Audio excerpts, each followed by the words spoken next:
Hai, kembali lagi kelas pemulihan Cikgu Husna. Hari ini bersama dengan subjek Bahasa Melayu. Jadi sebelum tu, macam biasa, jom kita saksikan saksikan di channel YouTube Cikgu. Boleh tekan subscribe, like dan juga jom share jika bermanfaat. Okey, hari ini apa ya yang kita akan belajar? Okey, jom kita tengok. Okey, jom bina ayat mudah. Jadi sebelum ni cikgu dah ajar kamu semua membaca, betul tak? Jadi untuk video kali ni kita akan bina ayat mudah. Okey. Bahagian 1. Jadi asas kepada membina ayat, jadi antaranya kita boleh gunakan perkataan itu. Ini. Lagi, saya ada, ataupun kamu boleh tukar saya tu kepada kakak ada, ayah ada, ibu ada, dia ada, dan saya suka. Perkataan saya menunjukkan orang, jadi kamu boleh tukarlah kepada siapa yang kamu suka. Contoh, ibu suka, adik suka, nenek suka, pakcik suka. Okey. Boleh tak? Okey, jom kita cuba. Apakah gambar ini? Ya, pandai. Bola. Jadi kita gunakan ayat yang cikgu ajar. Itu. Itu bola. Ini bola. Kita gunakan saya ada pula. Saya ada bola. Dan saya suka bola. Bagi benda-benda objek, kamu boleh gunakan perkataan yang cikgu tunjukkan. Jom kita cuba seterusnya.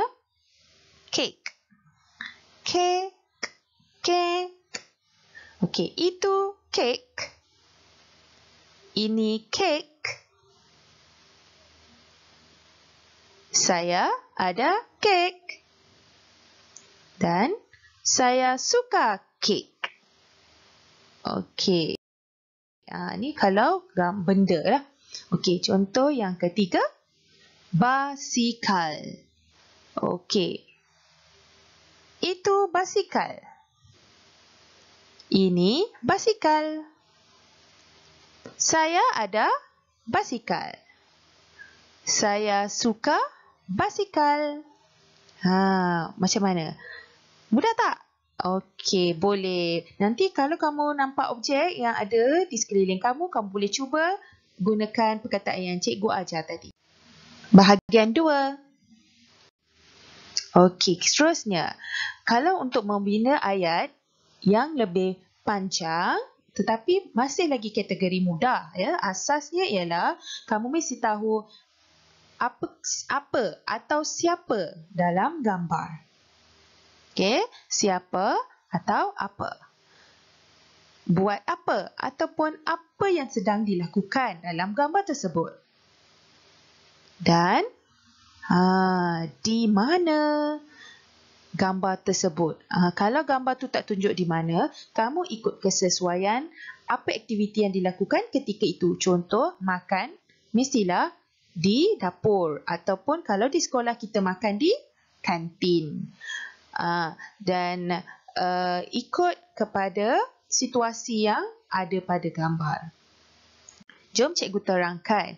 Apa itu siapa? Siapa ni menunjukkan sama ada orang, benda, haiwan, tumbuhan.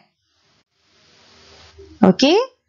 Contohnya, siapa ni boleh dikategorikan. Contohnya kalau gambar orang, mungkin dia ayah, ibu, adik, abang, kakak, nenek dan sebagainya.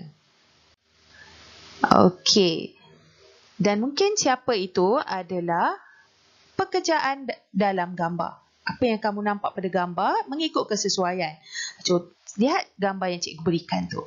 Okey, contoh mungkin jurutera, polis, guru, bomba, askar dan sebagainya lagi. Boleh tak kamu faham? Inilah siapa. Maksudnya di dalam ayat kita boleh mulakan perkataan siapa yang cikgu ajarkan. Seterusnya, apa di dalam gambar? Contohnya gambar haiwan. Contoh kucing, gajah, lembu, ayam, ikan. Gunakan perkataan apa itu. Okey, ataupun apa dalam gambar, mungkin kamu nampak gambar yang diberi ialah pokok-pokok dan tumbuhan. Contoh pokok bunga, pokok kelapa, pokok apel ataupun pokok mangga dan sebagainya. Contoh lagi, mungkin kamu nampak apa di dalam gambar? Mungkin nampak lobak, buah limau, buah pisang, buah anggur, tomato. Jadi, mulakan perkataan dengan gambar yang kamu nampak. Jadi, buat apa ya? Ini ayat perkataan yang seterusnya kita akan bina. Okey, buat apa cikgu kategorikan kepada 3 kategori mudah lah. Buat apa, iaitu aktiviti sama ada di rumah, di sekolah dan di padang ataupun di taman. Okey, kalau di rumah contohnya makan, mandi, tidur, kemas, cuci, masak di rumah. Betul tak? Kalau di sekolah contohnya tulis, baca, belajar, duduk di sekolah, lihat. Contoh, lihat guru mengajar, lihat kawan bermain kan. Sapu, contoh, sapu sampah di dalam kelas. Okey, dan sebagainya. Banyak lagi aktiviti itu sebenarnya. Dan seterusnya, mungkin kalau di padang, mungkin kamu bermain. Mungkin sepak bola, lari, mungkin jalan, bersenam di padang. Begitu juga kalau di taman permainan pun boleh gunakan aktiviti yang cikgu sebutkan. Inilah aktiviti buat apa. Boleh tak murid faham? Ya, saya rasa murid boleh faham kan? Okey. Jadi, di mana pula macam mana? Kesian Pu ni kan tak faham di mana. Tak apa, cikgu terang. Di mana dikategorikan tempat. Cikgu ajar hari ini contohnya di rumah. Ni rumah kan. Jadi kalau kita nampak gambar rumah ni, apa tempat yang ada? Antaranya dapur, ruang tamu, bilik air, lagi ruang apa? Ya, mungkin tempat letak kereta, halaman rumah dan sebagainya. Seterusnya, kategori tempat mana? Sekolah. Mungkin gambar tu situasi kawasan dia ialah di mana? Di sekolah. Jadi sekolah. Contohnya sekolah ni besar kan? Jadi sekolah terdiri daripada banyak tempat sebenarnya. Jadi cikgu berikan contoh. Di sekolah ada kelas, ada tandas, bilik guru, perpustakaan atau pusat sumber,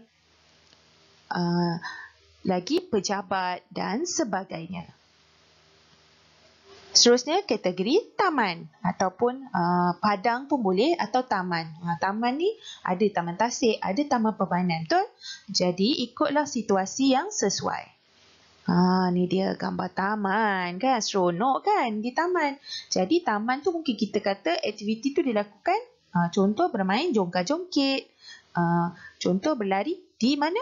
Padang, tasik dan sebagainya. Ikut kesesuaian, okey? Kamu kena selalu baca buku dan tengok gambar supaya kamu tahu apakah aktiviti yang sesuai dan apakah nama tempat-tempat tersebut. Yang mudah-mudah. Boleh kan lakukan di rumah?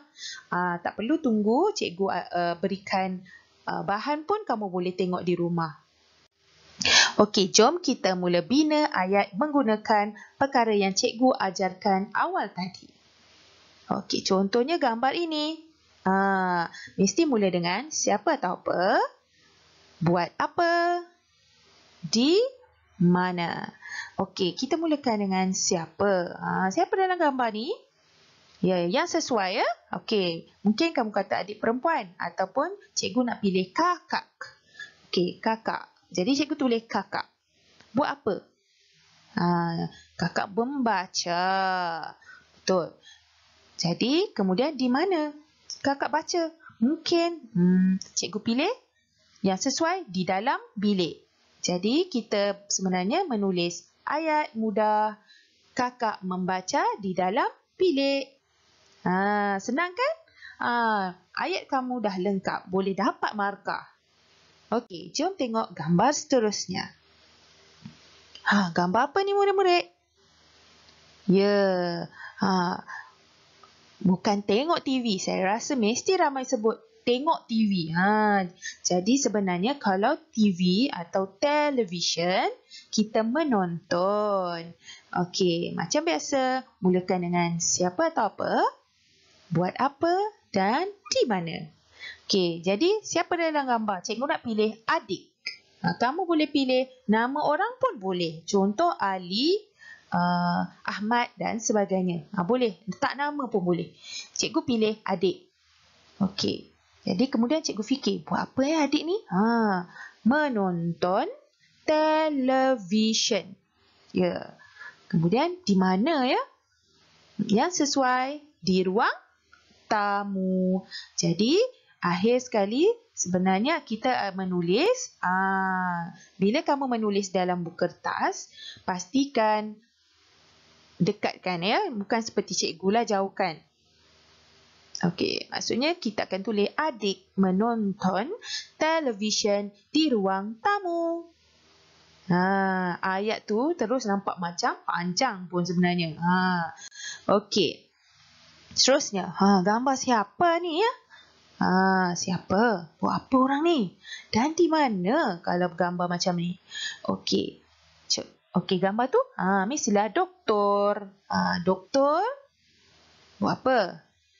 Merawat pesakit. Di mana? Mungkin di hospital. Ataupun kalau kamu pandai eja klinik pun boleh di klinik.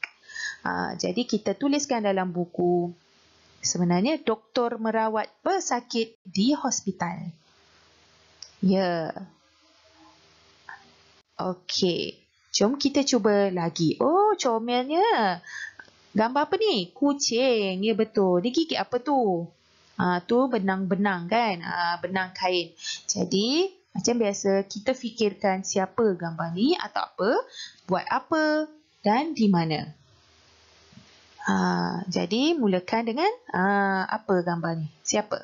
Ya, kucing. Kucing buat apa tu? Main benang. Gigit benang pun boleh. Yang sesuai. Mungkin sesuainya di mana ya? Di dalam rumah. Jadi kita tuliskan kucing main benang di dalam rumah. Okey, macam kucing ni atau haiwan, kita boleh letak nama pun boleh. Contohnya Kiki main benang di dalam rumah. Kan tukarkan kepada haiwan yang ada nama, kita boleh letak nama. Boleh tak murid-murid?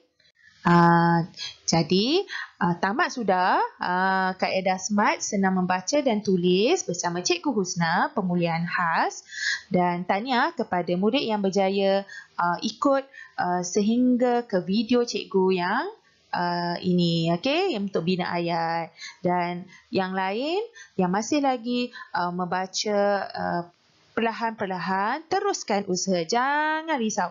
Okey, untuk senang membaca dan menulis, kita selalu amalkan dan berlatih. Okey, okey, kamu memang paling hebat. Jumpa lagi, bye.